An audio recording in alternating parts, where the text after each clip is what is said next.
Hey Dungeons & Dragons community, I love D&D, and 5th is my favorite edition by far. But that doesn't mean it's perfect, and I think a couple adjustments could make things even better. I've done a series of those adjustments, and they are provided to anyone who wants them at no cost. Feel free to download them, share them, and use them. In these videos, I'm explaining how those adjustments work and why I made any decisions for changes I made. And I've been going through classes and races, and I've just started on spells. And today I'm going to go through my changes for second level spells. As always, a link to the document is in the video description. There's also a link to my WordPress account where I am converting all these to PDF for you, just in case some cases they're not converting correctly for people. So if you check my WordPress account, you'll have PDFs there that have been formatted correctly. But today we're going to talk about second level spells. And when we're talking about spells, I just want to mention that for the most part, I'm not looking to nerf or scale back spells that are already good. I think that can ruin some fun for some players. What I'm really worried about here are spells that maybe are so bad that no one takes them. And that's unfortunate because we want to have as much spell selection as possible. And the other thing I want to deal with is sometimes spells are unclear in their wording or there's arguments about how they work. So when I can clarify them, I'm doing that as well. So let's get started.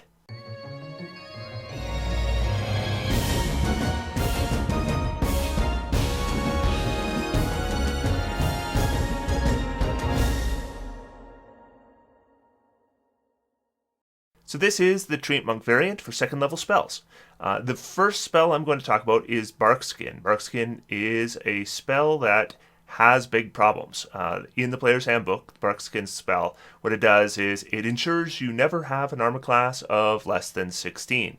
And that's what it does. So if you would normally have an armor class of 10, you cast Barkskin, now you have armor class 16.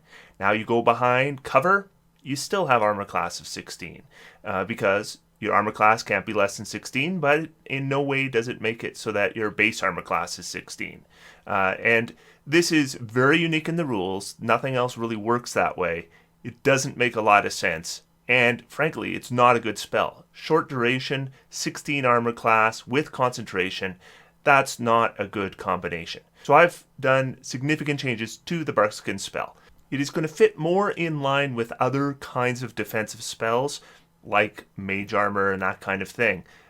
So now Barkskin is going to be a bonus action to cast. So we can cast it in combat, probably where we wanted to cast it anyways. I'm going to keep the duration at 1 minute. Another thing I've done here is I have removed concentration from the spell. So it is going to last for a minute with no concentration. I am also going to keep the range at touch. You touch a willing creature. Until the spell ends, the target's skin has rough, bark-like appearance. The bark skin is treated as armor, which the target is considered proficient in, providing a 15 armor class plus dexterity modifier up to +2. So basically, Barkskin is going to be giving the equivalent of non-magical half-plate armor, and whoever gets it is automatically considered proficient. It's probably going to be a defensive boost for most characters in your party. If you are a druid, it will absolutely be a defensive boost for you. With the short duration, we're really just talking about a one combat spell, so I want it to be better than something like mage armor that will last all day. So those are the reasons why I went the way I did there. I think this is going to end up being a decent spell now, but I don't think it will be unbalanced.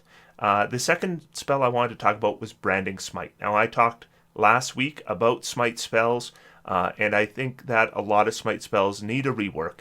Branding Smite was one of them. We will keep Branding Smite as a bonus action. We'll keep it as a verbal component. We'll keep it as concentration 1 minute. The only real change I'm making to Branding Smite is I'm having the damage fall in line with other Smite spells, including the Smite spells I did last week, and I kind of explained how that was going to work last week. So the next time you hit a creature with a weapon attack before the spell ends, the weapon gleams with astral radiance as you strike. The attack deals an extra 2d8 radiant damage to the target, which becomes visible if it's invisible, and the target sheds dim light in a 5-foot radius and can't become invisible until the spell ends. And then when we scale this spell, we're going to get an additional d8 per level. So this is going to come into line with all the other Smite spells. It's going to do a d8 less than if you had used the same spell slot on an actual Smite. which is what we want. We don't want the smite spells to be doing more damage than actual smites, but what it will do is a little bit more damage than the initial branding smite. I think that brings it up enough that I would at least consider it. The next spell we're going to talk about is Cordon of Arrows. This is a ranger spell, and this is a spell that most people didn't bother taking. 8-hour duration spell.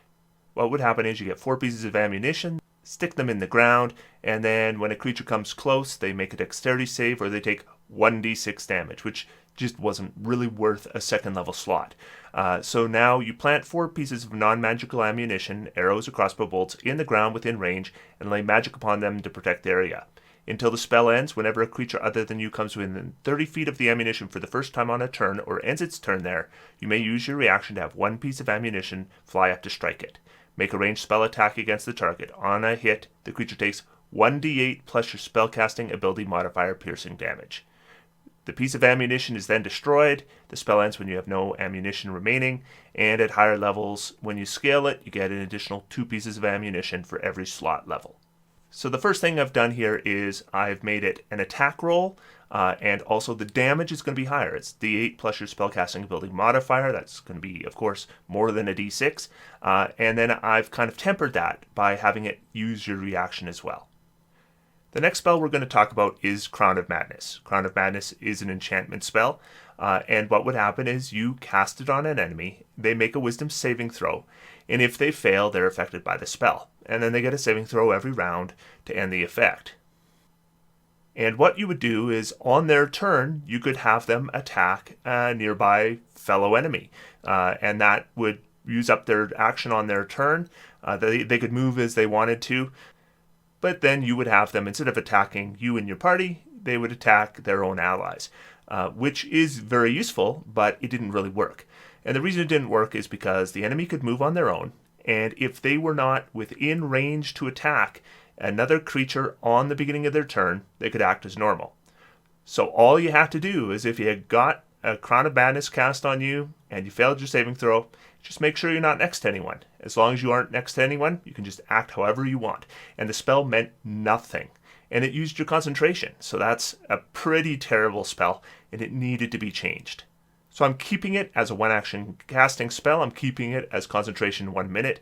But now the way it's going to work: 1 humanoid of your choice that you can see within range must succeed on a wisdom saving throw or become charmed by you for the duration. While the target is charmed in this way, a twisted crown of jagged iron appears on its head, and madness glows in its eyes. At the beginning of the charmed target's turn, you may either command the target to spend its action to make a melee attack against a creature other than itself, or command it to move up to its speed in a direction of your choice. The target follows your command before doing anything else on its turn.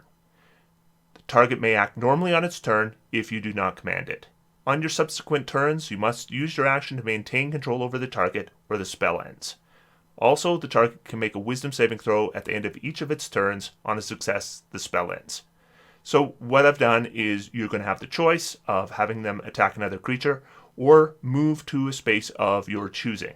And that way, you will always be able to maintain the Crown of Madness. You'll always be able to have them do something on their turn that is probably going to be detrimental to them and then advantageous to yourself. I still don't think it's a great spell, but I do think now it is at least a decent spell, and something that at least you might consider if you are playing an enchantment style character.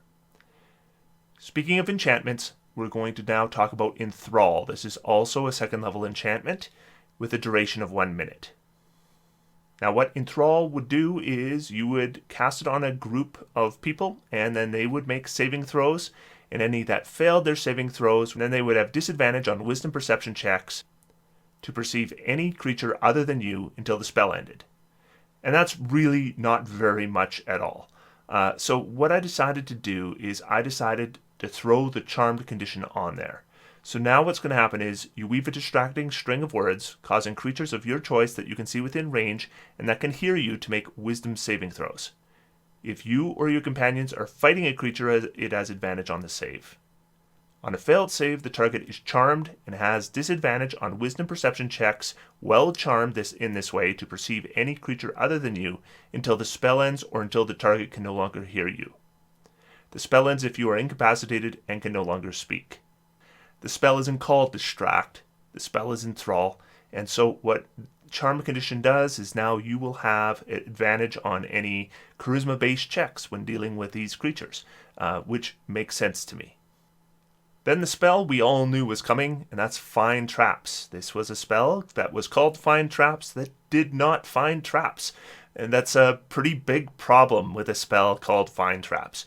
So my fix for this spell is it's now going to find traps.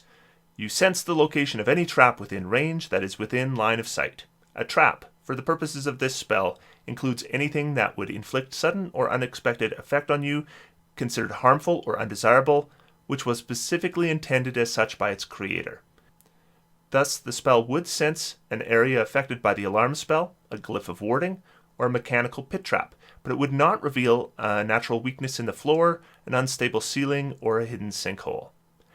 This spell reveals the location of traps, the location of the triggers of those traps, and the general nature of the danger posed by a trap you detect.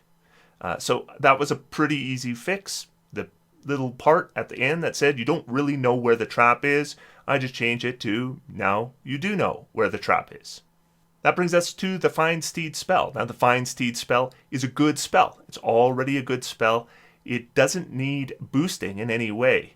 What it does need is clarification. There's a specific part of this spell that required clarification. So rather than go through the whole thing, this spell remains almost exactly the same as it did in the player's handbook, except for a small portion of the wording. Well mounted on your steed, you can make any spell you cast that has a range of self or which targets only yourself and has no area of effect parenthetical, which also brackets, also targets your steed. So I've just simply clarified the part on sharing spells, so it should be pretty clear which spells can and which spells cannot be shared with your steed. Any spell that fits this criteria, so you don't need to ask me in the comments down below, any spell that fits this criteria, so has a range of self or targets only yourself and has no area of effect parentheses, will qualify for the share spells.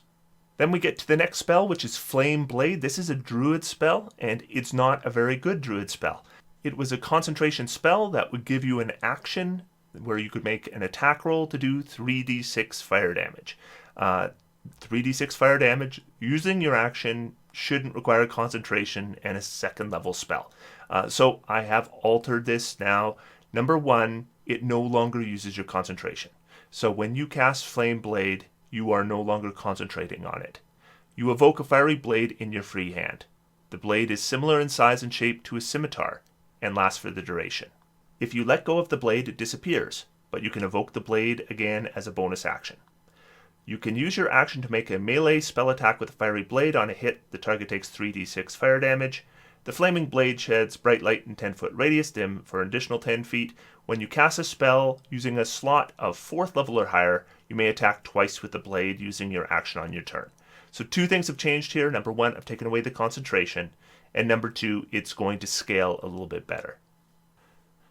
The next spell is Gentle Repose. This is a necromancy spell, and it is a casting time of 1 action, or you can cast it as a ritual. And what happens is you touch a corpse or other remains for the duration the target is protected from decay, can't become undead. It also effectively extends the time limit on raising the target from the dead, since days spent under the influence of this spell don't count against the time limit of spells such as Raise Dead. This spell I always considered a little bit weak, and all I've done here really is I just extended the duration somewhat. It had a 10-day duration. I'm changing it to a 1-month duration. And I still think it's a pretty circumstantial spell, but if you were saying having to come back to somebody because maybe you just can't carry them around all the time, having a little bit more duration on a Gentle Repose could potentially make it useful. So I think I've expanded the circumstances in which this spell might be useful. The next spell I want to talk about is Locate Object. Now, Locate Object is a 1-action spell, would last 10 minutes, and it would use your concentration, and it would allow you to detect an object within 1,000 feet of you.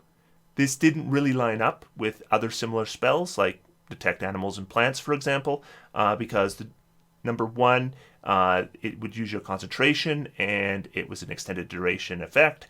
And number two, the range in which it could detect that object was significantly lower. So if you were in a large area, knowing where to find that object, locate object, really didn't work for you. So instead now, what you're going to do is it's now an instantaneous effect. Describe or name an object that is familiar to you. You sense the direction and distance to the object's location, as long as that object is within 5 miles of you. If that object is in motion, you know the direction of its movement. The spell can locate a specific object known to you as long as you have seen it up close within 30 feet at least once.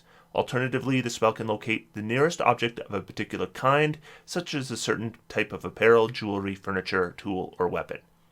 This spell can't locate an object if any thickness of lead, even a thin sheet, blocks the direct path between you and the object. So I think I'm just increasing the utility here. I've found the range just really limiting on a locate object spell, and when we get to locate creature, I'll probably do something similar. The next spell I want to talk about is Magic Mouth. Now, Magic Mouth I don't think is a bad spell, but I do think there is a problem with Magic Mouth, and that is there's a little bit of a lack of limitation. And when you have it so that one Magic Mouth can act as the trigger for another Magic Mouth, it can lead into crazy things. So what I'm going to do is I'm actually going to potentially improve Magic Mouth for a lot of uses, but I'm going to limit that chain of Magic Mouth effect that could be problematic. So most of Magic Mouth remains exactly the same, except when we're talking about the triggers. So now the triggering circumstance can be general or detailed as you like, though it must be visual or audible conditions that occur within 30 feet of the object. For example, you can instruct the mouth to speak when any creature moves within 30 feet of the object, or when a silver bell rings within 30 feet of it. And here's the part I've added. The Magic Mouth ignores illusions, and illusory effects never trigger a Magic Mouth on their own. So this actually gives the Magic Mouth another utility in that potentially you can use it to detect illusions.